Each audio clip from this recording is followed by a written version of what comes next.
l'anno scorso era crisi nera, quest'anno si vede qualche spiraglio di novità, di benessere economico e quant'altro. Anche il Latte Veneto vede la ripresa e questa è la buona notizia che arriva da Piazzolla sul Brenta, dove lo scorso fine settimana si è rinnovata per la 13ª volta l'esposizione Casius Veneti. 109 formaggi da 78 caseifici hanno dimostrato come i nostri prodotti non solo non abbiano lasciato spazio alla concorrenza, ma anzi siano motivo per molte aziende di accettare le sfide del mercato.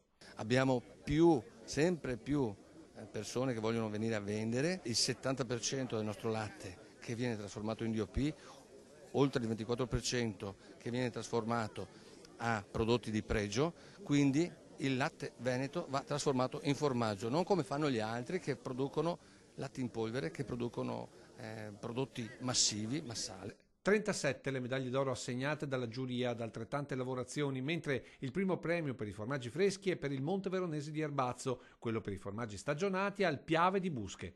Una manifestazione per ribadire l'importanza della qualità a tavola garantita solo da una filiera certa e certificata.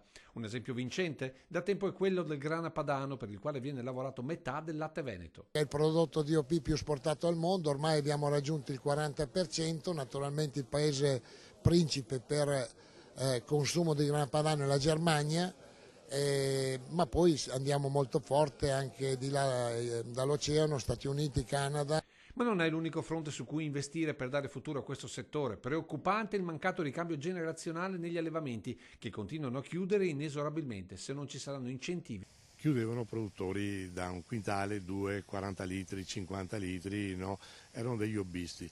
Ma quando adesso chiudono stalle da 10, 20 quintali, 30 quintali si capisce che non sono più hobbisti, sono veramente degli allevamenti strutturati che vanno a chiudere. E la preoccupazione è molta e noi ci domandiamo, e bisogna domandare all'opinione pubblica, servono le stalle?